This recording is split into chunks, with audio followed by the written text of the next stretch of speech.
11મું લિંગ એટલે વૈદ્યનાથ. વૈદ્યનાથ રાવણે ખૂબ તપ સાધના કરી, ભગવાન પ્રસન્ન થયા, માગો શું જોઈએ? તો બોલે પ્રભુ મને અપ્રતિમ બળ આપો.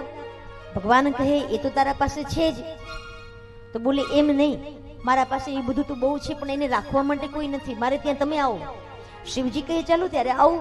ભગવાન તો ભક્તને આધીન છે ને, અને કહ્યું કે મારું આ લિંગ જે છે એને ઉપાડીને લઈ જા, પણ જે જગ્યાએ તું નીચે મૂકી દઈશ ત્યાં હું સ્થાપિત થઈ જઈશ. બોલે ઠીક છે. અને પછી તો લઈને રાવણ નીકળ્યો છે. અને અહીંયા ગણપતિ વિચાર કરે કે મારા પિતાશ્રી જાય છે ક્યાં? અત્યારમાં માને તો ખબર નથી. પિતાશ્રી તો બોલે અહમ ભક્ત પરાધીન, હું તો ભક્તોને આધીન છું એટલે મારે જવું પડે. અરે પણ પ્રભુ અમારું શું? બોલે એ તમે જાણો. શિવજી તો જતા રહ્યા. પણ પછી ગણપતિ વિચાર કરે કે આ રીતે તો મારે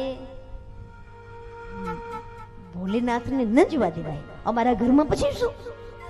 અમે અમારા પિતાશ્રી વગર અમે કઈ રીતે રહીએ? કોકને લઈ જતો નહીં છોકરાઓ.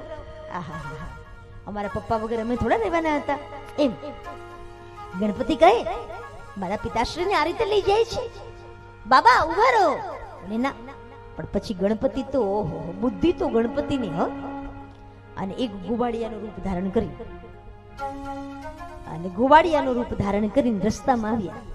ગાયો ચરાવી રહ્યા છે એવી જગ્યા ઉપર જ્યાં કોઈ નથી.